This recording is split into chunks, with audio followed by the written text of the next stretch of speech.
আসসালামু আলাইকুম ওয়া রাহমাতুল্লাহি ওয়া বারাকাতুহু। মারকাজুজ জাইতুন আল ইসলামিয়া কর্তৃক আয়োজিত আজকের এই ইফতিতাহি দর্সের সম্মানিত সভাপতি, প্রধান অতিথি, আমন্ত্রিত হযরত ওয়াইজিনে কেরাম, উলামা হযরত, সুধীবৃন্দ, আজিজ তালেবান উলুমে নবুয়ত, আলহামদুলিল্লাহ, আপনারা দীর্ঘ সময় নিয়ে উলামায়ে কেরামের জবান থেকে অনেক দামি মূল্যবান আলোচনা শুনছিলেন। আমার আগে হযরত মাওলানা মুফতি মাহমুদুল হাসান কাসেমি হাফিজাহুল্লাহ তাআলা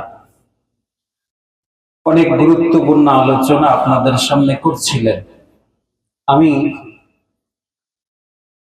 ওনার আলোচনাটাকে সামনে রেখে আরো দুই একটি কথা, যে কথাটা হয়তো উনি সময়ের কারণে বলতে পারবেন না, সময়ের স্বল্পতার কারণে, এরকম দুই একটি কথা আমি আপনারা যারা অভিভাবক আছেন আপনাদেরকে উদ্দেশ্য করে বলবো, এবং যারা আজিজ তালেবান উলুমে নবুয়ত আছেন আপনাদেরকে উদ্দেশ্য করে দুই একটা কথা বলবো, একেবারেই সংক্ষিপ্ত সময়। সে কথাগুলো হলো, আমরা যারা অভিভাবক আছি এখানে আজকে উপস্থিত আছি, মা বাবা বা অন্য কোনো অভিভাবক, সবাই আমরা আমাদের সন্তানকে এই মাদ্রাসায় দিয়েছি। কেন দিয়েছি? কি উদ্দেশ্য দিয়েছি?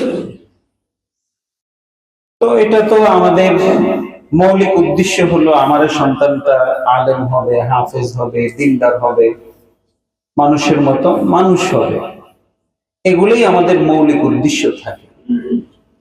কিন্তু এই দায়িত্বটা, এই যে সন্তানকে মানুষ বানাবো, আলেম বানাবো, হাফেজ বানাবো, বড় দিনদার বানাবো, মুফতি বানাবো, মানুষের মতো মানুষ বানাবো, এই দায়িত্বটা শুধু যাদেরকে আপনি দিয়ে গেছেন মাদ্রাসা ওদের একা না। আমাদের ভিতরে একটা কাজ করে যে আমি তো আমার সন্তানকে মাদ্রাসায় দিয়ে আসছি, বাস এখন হুজুরের দায়িত্ব, টিচারের দায়িত্ব, উনি তাকে বড় করবেন, সবকিছু করবেন। মনে হয় যেন দায়িত্বটা ওনার একা, আমার অভিভাবকের কোনো দায়িত্ব নেই। বিষয়টা কিন্তু এমন না। মনে রাখবেন, দুনিয়ার লাইনে, দুনিয়ার লাইন আর আখিরাতের লাইন দুইটা কিন্তু ভিন্ন, এক না। দুনিয়ার সাথে দুনিয়ার শিক্ষার লাইন আর আখিরাতের শিক্ষার লাইন কখনো এক নয়, ভিন্ন জিনিস। ওখানে শিক্ষা ব্যবস্থা একরকম, ওখানে শিক্ষিত হয় একরকম, আর এখানে শিক্ষা ব্যবস্থা আরেক রকম, এখানে শিক্ষিত করতে হয় আরেকভাবে। ওখানে এককভাবে টিচাররা দায়িত্ব নিয়ে একটা সন্তানকে দুনিয়ার বড় ইঞ্জিনিয়ার বানাইতে পারে, ডাক্তার বানাইতে পারে, অন্য কোনো কাজ, অন্য কোনো ডিগ্রি তাকে দিয়ে দিতে পারে। কিন্তু এই জায়গায়, এই দিনী শিক্ষা প্রতিষ্ঠানগুলিতে এককভাবে উস্তাদরা সন্তানকে বড় বানাইতে পারে না। এই জায়গায় অভিভাবকদের কিছু দায়িত্ব থাকে। যদি দোনোটার সমন্বয় ঘটে তাহলে গিয়ে একটা সন্তান মানুষ হয়, হাফেজ করানো হয়, বড় আলেম। এই জিনিসটা আপনারা যারা অভিভাবক আছেন আপনাদেরকে দ্রুত বুঝতে হবে। যত দ্রুত বুঝবেন তত আপনার সন্তানের জন্য এটা উপকার হবে। সেই দায়িত্বগুলি কি? আলহামদুলিল্লাহ, মাহমুদুল হাসান কাজী সাহেব হাফিজাহুল্লাহ তাআলা আপনাদের সামনে বয়ান করতেছিলেন দিনদার হওয়া লাগবে। তা আমি আরেকটা কথা বলি, সেটা হলো, যারা অভিভাবক আছেন আপনার সন্তানকে এই লাইনে দিচ্ছেন, যদি আপনি চান যে আপনার সন্তানটা আপনি যে মাকসাদে দিয়েছেন, হাফেজে কোরআন, আলেম বানানো, যেটাই হোক, যদি এটা আপনি তাকে বানাইতে চান তাহলে আপনাকে আরেকটা কাজ করতে হবে। এটা যদি আপনি না করেন তাহলে আপনার সন্তান হাজার চেষ্টা করলে আপনার সন্তান মানুষ হবে না, আলেম হবে না, হাফেজে কোরআন হবে না। সেটা কি জানেন? সেটা হলো মা বাবার উভয়ের আয়ের উৎসটা হালাল হতে হবে। এটা একটা জটিল কথা। ধরেন আমি চাকরি করি, ব্যবসা করি, যাই করি, এক একজনের এক একটা আয়ের উৎস আছে। তা আমি যে উৎস থেকে আমার সম্পদটা আমি অর্জন করতেছি, কামাইতেছি, ওই সম্পদটার উৎসটা যেন হারাম না হয়, হারাম ভাবে যেন কোনো টাকা আমার পকেটে না আসে। মনে রাখবেন, হারামের সাথে এই দ্বীনি ইলমের কোনো সম্পর্ক নেই, কোনো সম্পর্ক নাই। যদি আপনি হারাম কামাইলেন, সেই টাকা দিয়ে আপনি আপনার সন্তানকে পড়াশোনা করাচ্ছেন, বেতন দিচ্ছেন, খাবার দিচ্ছেন, এভরিথিং যা লাগে সবকিছু আপনি তার ইন্তজাম করতেছেন, ইন্না লিল্লাহ, কথা দিলাম আমাদের অভিজ্ঞতায় বলে যারা এটা করেছে তাদের সন্তান আলেম হয় নাই, উল্টাই সন্তান বিপদে চলে গেছে। এরকম হাজারো নজির আমাদের সামনে আছে। এই জন্য এই জায়গাটা খুব শক্ত থাকতে হবে অভিভাবকদের, যে আমার আয়ের উৎসটা যাতে কোনোভাবে হারাম না হয়। হারাম টাকা দিয়া কোনোদিন আলেম হয় না ভাই। হাদিসের মধ্যে তো এমন কথা আছে, যেই শরীর হারাম দিয়ে তৈরি হয় খাবার, সেই শরীর কোনোদিন জান্নাতে প্রবেশ করবে না। তো যেই শরীর হারাম দ্বারা বড় হওয়ার পরে আল্লাহ এটাকে এলাও করেন না, তাহলে সেই যে এলেমের মালিক আল্লাহ, তো ওই এলেম আল্লাহ এটা কিভাবে দিবে? এই জন্য এটা জরুরি, খুব জরুরি, খুব খেয়াল করবেন। আপনার যদি হারামের মিশ্রণ থাকে, ও কথার কথা থাকতে পারে, তাহলে খেয়াল করবেন এই টাকাটা যাতে কোনোদিন আপনার পেটেও না যায়, আপনার সন্তানের পেটেও যাতে না যায়, এবং ওই হারামের কোনো অংশ যেন আপনার সন্তানের পিছনে দেয় না, খেয়াল রাখতে হবে। মনে থাকবো না ইনশাল্লাহ কথাগুলো? এটা একবার অভিজ্ঞতা, বা এটা হাদিসে আসছে জান্নাতে যাবে না জাহান্নামে যাবে, এগুলি হাদিসে আসছে, কিন্তু আলেম হবে কি হবে না এগুলো হলো আমাদের অভিজ্ঞতার কথা। আমরা আলহামদুলিল্লাহ, যদিও আমাদের সময়টা অল্প, অল্প সময়ের অভিজ্ঞতা আমরা এটা দেখছি, হারাম টাকা দিয়ে সন্তানকে মানুষ করা যায় না, এটা কোনোদিন হয় না। এই জন্য এটা চেষ্টা করবো, আল্লাহ তৌফিক দান করুন।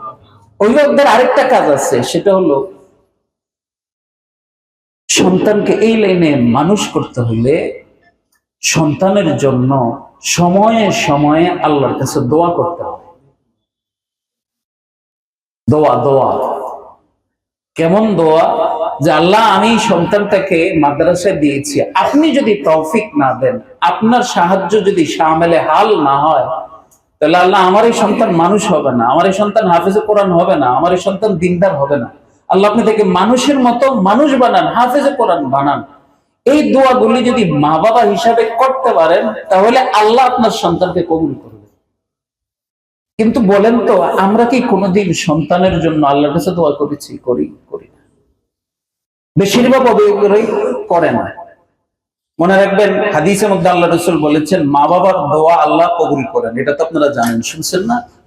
তো মা বাবার বদদোয়াটাও যেরকম আল্লাহ কবুল করেন, মা বাবার দোয়াটাও কিন্তু আল্লাহ তাআলা কবুল করেন। কিন্তু আমাদের ভিতরে একটা জিনিস কাজ করে, একটু সন্তান থেকে কষ্ট পাইলে আমরা বদদোয়া দিয়ে দেই, বিশেষ করে মারা। এদের ভিতরে একটা জিনিস আছে, সন্তান যদি একটু উল্টাপাল্টা করলো বা সমানে বদদোয়া দেয়। কেমন বদদোয়া দেয়? গ্রাম্য ভাষায় আছে, আল্লাহ যেন তোর চেহারা আমারে না দেখায়, আল্লাহ যেন আমি জানাজা আসলে তুই আমার জানাজা আসবি না, আমি ইন্তেকাল করলে, এরকম বহুত কথা বলে। আরো বহু গ্রাম্য খারাপ খারাপ শব্দ আছে। কিন্তু সন্তান যখন কোনো ভালো করে ফেলে, তখন কিন্তু ভালো দোয়া দেয় না। কোনোদিন শুনেছেন আপনারা? আমি শুনি নাই যে আল্লাহ আপনি আমার সন্তানটাকে এরকম করে ফেলে। এরকম মারা খুব কম বলে, মারা বদদোয়াটা দেয় বেশি। খুব খেয়াল করবেন, মা বাবার বদদোয়া আল্লাহ কবুল করে, মা বাবার দোয়া আল্লাহ কবুল করে, দুটোটা আল্লাহ তাআলা কবুল করে। এই জন্য এখানে আপনাদের করণীয় দুটা। নাম্বার এক, যদি সন্তান দেখেন উল্টাপাল্টা চলে, তাহলে বদদোয়া দিন না। কি করবেন জানেন? তার হেদায়েতের জন্য আল্লাহর কাছে দোয়া করবেন, আল্লাহ সন্তানটা সঠিক পথে নাই, আল্লাহ আপনি তাকে হেদায়েত দিয়ে দেন। আর যদি সঠিক পথে থাকে, আল্লাহ আপনি তাকে বড় আলেম বানান, আল্লাহ আপনি তাকে আমি যে মাকসাদে দিয়েছি, মাকসাদ আপনি তাকে কামিয়াবি বানান। পারবেন না দোয়া করতে? ইনশাআল্লাহ পারবেন। আপনারা বাইজিদ বুস্তামি রহমতুল্লাহ আলাইহির নাম শুনেছেন? কত বড় বিখ্যাত আল্লাহর ওলি বুজুর্গ ছিলেন। উনি এত বড় হয়েছেন কিভাবে? ওনার ইতিহাসটা তালাশ করলে দেখা যায়, ওনার মা তো বাবা ছোটবেলায় ইন্তেকাল করেছেন, তো ওনার মা তো মক্তবে দিয়ে আসছেন, লম্বা কথা।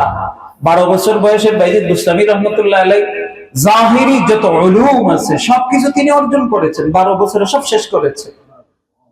তো ওনার মা বলেছেন, ওনার জীবনীতে লেখা, যে উনি যখন বড় আলেম হয়েছেন, তখন ওনার মা নাকি একদিন ওনাকে কথা বলছেন যে বাবা, তোমাকে আমি যেদিন থেকে মাদ্রাসা দিছি, সেদিন থেকে ইচ্ছাকৃত কোনোদিন, যেদিন আমি তাহাজ্জুদে উঠছি আর তোমার জন্য দোয়া করে নাই, দোয়া আমি করি নাই, এমন কোনোদিন হয় নাই।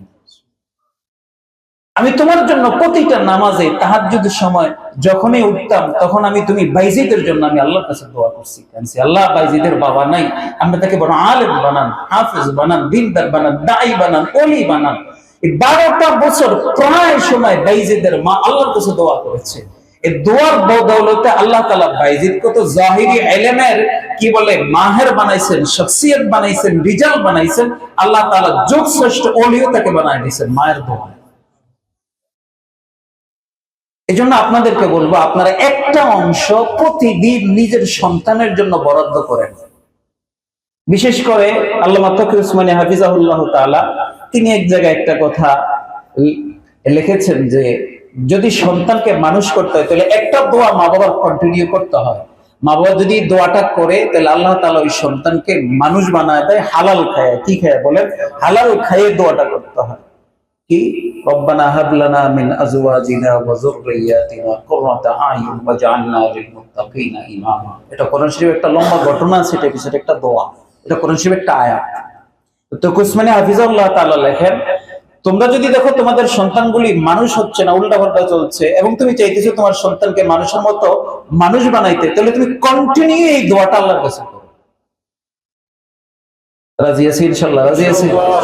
তাহলে একটা সময় আমরা বরাদ্দ করবো তো ইনশাআল্লাহ সন্তানের জন্য, যে আমি এই টাইমটাতে যখনই হাত উঠাবো একটা সময়, একটা এই দোয়াটার ভিতরে কিছুটা সময় প্রতিটা দোয়া আমি সন্তানের জন্য বরাদ্দ রাখবো, যে ওই সময়টা শুধু সন্তানের জন্য আল্লাহর কাছে দোয়া করবো। তো এই হলো কিছু মৌলিক কথা। আপনারা যারা অভিভাবক আছেন, 1 নম্বর হালাল খাবেন, 2 নম্বর দোয়া থাকবেন। আর হুজুর তো বলে গেছেন দিনদারি পরিবেশ লাগবে, এটা যদি আপনার বাড়িতে না থাকে তাহলে সন্তান মানুষ করা কঠিন, এগুলি লাগবে। আর আপনারা যারা তালেবে ইলম আছেন, আপনাদের ব্যাপারেও 2-1টা কথা, সেটা হলো দেখেন আপনারা যে ইলমটা অর্জন করতে আসছেন, এটা কিন্তু আপনি আপনার ব্রেন দ্বারা, আপনার শক্তি দ্বারা, আপনার ক্ষমতা বলে এটা আপনি অর্জন করতে পারবেন না। এটা দুনিয়ার ইলম না। দুনিয়ার ইলম ব্রেন দ্বারা অর্জন করা যায়, শক্তির বলে, ক্ষমতা বলে অর্জন করা যায়। কিন্তু কোরআনের ইলম, সুন্নাহর ইলম, এটা যদি আল্লাহ তৌফিক না দেয় তাহলে এটা যত ব্রেনিয়ানে হোক এটা অর্জন হলো না। আমি আমার কথা বলি, আমি যে মাদ্রাসায় পড়ছি ঢাকায় সর্বপ্রথম, তো একটা ছেলে আমাদের সাথে পড়তো, তার নাম আরিফ। বাংলাদেশ ব্যাফার্ড বোর্ডে সে যখন খুশরি জমাতে সে 1 নম্বর হয়েছে সারা বাংলাদেশে ফার্স্ট বয়সে। কিন্তু দেখেন এই ছেলেটার ভিতরে একটা অহংকারী ছিল, এবং তার মা বাবা সরকারি চাকরি করত, একটু উল্টাপাল্টা চলতো, ডাইনে বামে, এবং খুব অহংকারী ছিল। তার চেহারা, সুরত, হাতের লেখা এত মানে সব ফার্স্ট ক্লাস হাফেজ। 2 বছরের মাথায় ছেলেটা পুরা বিভ্রান্ত হয়ে গেছে, সে এই লাইনেই নেই এক কথায়। এবং তাদের সাথে আমার দেখা হয়েছে, তার সাথে আমার 6 থেকে 7 বছর পর মিরপুরের একটা বাজারে। তার অবস্থাটা কি জানেন? তার অবস্থাটা হলো সে এখন পুরো প্যান্ট শার্ট পরতেছে, দাড়ি তো নাই, চুলগুলি এত বড় বড়, মানে একেবারেই সে এই লাইন থেকে চলে গেছে। তখন আমি তাকে জিজ্ঞেস করলাম, ভাই আপনি আমাদের ফার্স্ট বয় ছাত্র, আপনার কাছাকাছি আমরা কেউ ঢুকতে পারি না, তার সব দিক থেকে হাফিজ করার সত্যি আপনার এমন কেন? তখন সে জবাব দিয়েছে কি জানেন? আমি বড়াই করছিলাম আমার ব্রেনের উপর। সে বলে আমি আমার শক্তির উপরে বড়াই করছিলাম। আর 2 নম্বর হলো হুজুর আমার মা বাবা সঠিক পথে চলে নাই। এই 2টা কারণে আল্লাহ আমাকে এই পথ থেকে বিচ্যুত করে দিয়েছে তার মত। তাহলে আমি যে কথাটা বলতে চাচ্ছি, এত বড় ব্রেনিয়ান, কিন্তু আল্লাহ তাআলা তাকে কবুল করে নেয়। সারা বাংলাদেশে সে হাজার হাজার ছাত্রীদের সে ফার্স্ট হয়েছে। কেন হয় নাই? তার তো ব্রেন ছিল, তারপরে সে কেন পারে না, টিকতে পারে না কেন? বোঝা গেল এই লাইনটা ব্রেন দিয়া, শক্তি দিয়া, ক্ষমতা দিয়া হয় না। এখানে যদি আল্লাহর তৌফিক থাকে তাহলে আল্লাহ দেয়, আল্লাহর তৌফিক না থাকলে এটা অর্জন করা সম্ভব।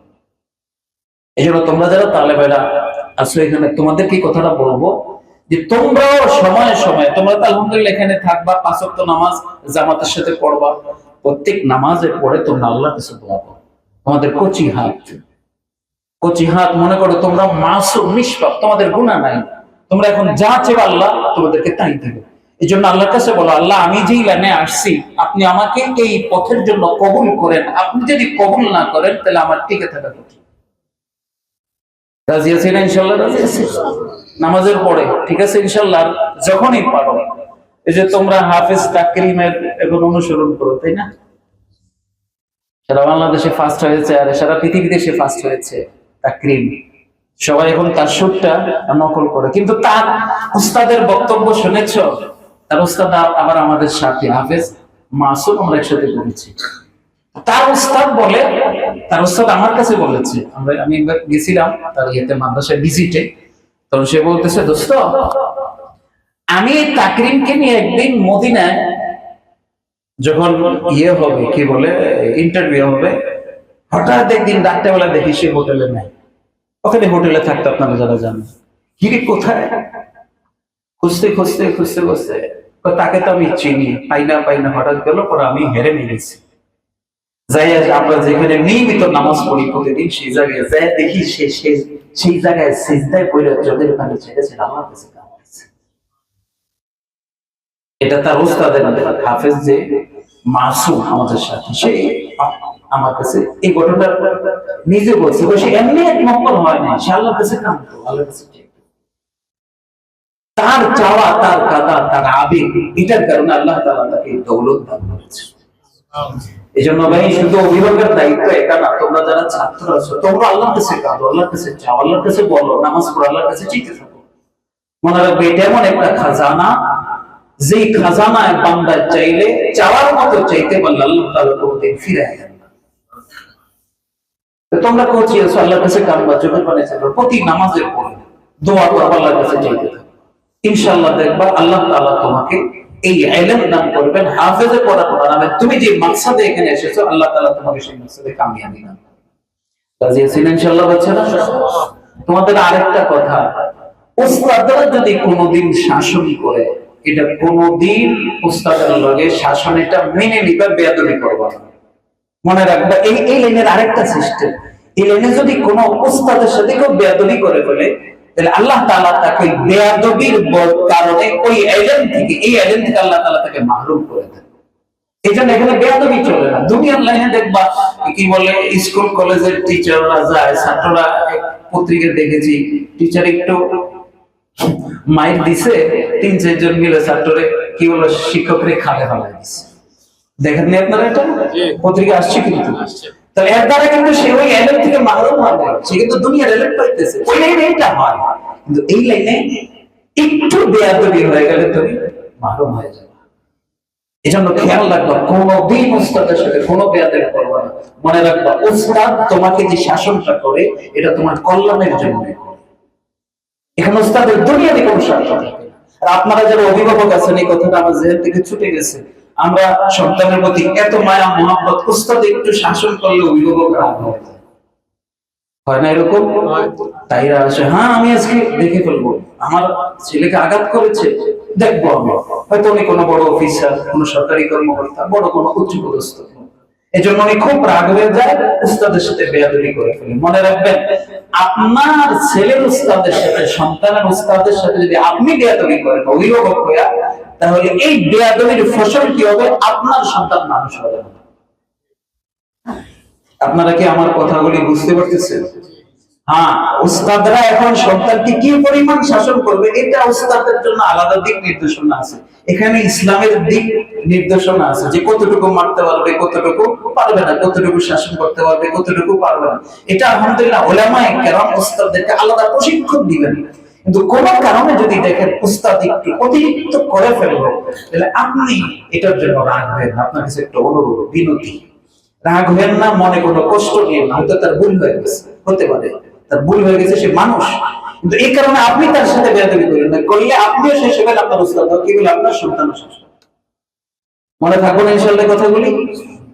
আল্লাহ রাব্বুল আলামিন অভিভাবকদেরকে কবুল করুক, আল্লাহ তাআলা ইলম আল্লাহ তাআলা কবুল করুক। আর তোমরা যারা তালেবুল ইলম আছো, তোমাদেরকে সর্বশেষ কথা, কখনো ওযু ছাড়া থাকবে না। কি ছাড়া বলো তো? মনে থাকবে ইনশাআল্লাহ। এমনি তো কোরআন শরীফ ওযু ছাড়া ধরা নিষেধ, এটা তো জানো। কোরআন শরীফ ধরলা না, এমনি আছে, তারপর ওযু ছাড়া থেকো না। কারণ কি জানো? আল্লাহ নিজে পবিত্র, আর যারা পবিত্র থাকে আল্লাহ এদেরকে পছন্দ করেন। আর আল্লাহ তাআলা তার ইলমের নূরটা দ্রুত দেন ওই পাত্র, যেই পাত্রটা পবিত্র হয়। এজন্য তোমরা যদি দ্রুত হাফেজ হতে চাও, তাহলে তোমাদেরকে 1 নম্বর আমল হলো যে তোমরা কখনো ওযু ছুটে গেলে ওযুটা করবা, বেওযু থাকবা না। আর 2 নম্বর আরেকটা আমল দিয়ে হচ্ছে, সেটা হলো যদি দেখো ব্রেনের ভিতরে কখনো সবক কষ্ট হচ্ছে, ইয়াদ হচ্ছে না, মুখস্থ হচ্ছে না, তাহলে একটা কাজ করবা। সেটা কি? সেটা হলো কিছুক্ষণ, 1 মিনিট, আধা মিনিট, 1.5 মিনিট বা আধা মিনিট হোক, কিছু সময় একটু নবীর উপরে দুরূদ পাঠ করবা। তার উপর এটা আরেক লম্বা আলোচনা। সংক্ষেপে বলি, নবীর উপরে দুরূদ এটা একটা মুয়াসসির আমল। যে সমস্যার জন্য এই নবীর উপরে দুরূদ করে, দুরূদের উসিলায় আল্লাহ সমস্যার সমাধান করে দেয়। মানে এটা আমি একটা নির্দিষ্ট সমস্যার কথা বলতেছি না। আপনারা অভিভাবকরা আছেন, ছাত্ররাও আছে, সন্তানেরাও আছে, সবার জন্য একই কথা। যেই সমস্যায় পড়েছে, চোখ বন্ধ করে কিবলামুখী হয়ে কিছু সময় নবীর উপরে দুরূদ পাঠ করো, ইনশাআল্লাহ এই উসিলায় আল্লাহ তোমার জেহেন খুলে দিবে। এটা আমি আমার অভিজ্ঞতা থেকে বলছি।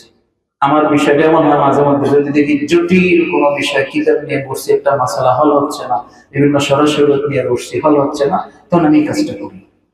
কিছু সময় চোখ বন্ধ করে কিছুক্ষণ দুরূদ পড়তে থাকি।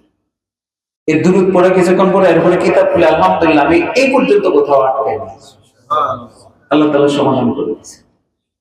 দুরূদের এত বড় ফজিলত, এটা এত বড় আসর বলা জিনিস। যেমন ওযু অবস্থায় থাকবা, ইয়াদ হচ্ছে না, হেফজ হচ্ছে না, সমস্যা, কিছু সময় দুরূদ পড়ে আবার শুরু করো, দেখো আল্লাহ তাআলা সমাধান করে দিবেন। পারবো না ইনশাআল্লাহ? পারবো তো? আল্লাহ বুঝনা আর আমল করার তৌফিক দান করুন। আল্লাহ আমাকে কথাগুলোর উপর আমল করার তৌফিক দান করুন। দোয়া করি আল্লাহ তাআলা এই মজলিস, এই মাদ্রাসা নতুন করে আবার নতুন উদ্যমে শুরু হয়েছে, আল্লাহ তাআলা যেন এই নতুন উদ্যমটাকে আল্লাহ তাআলা কবুল করেন।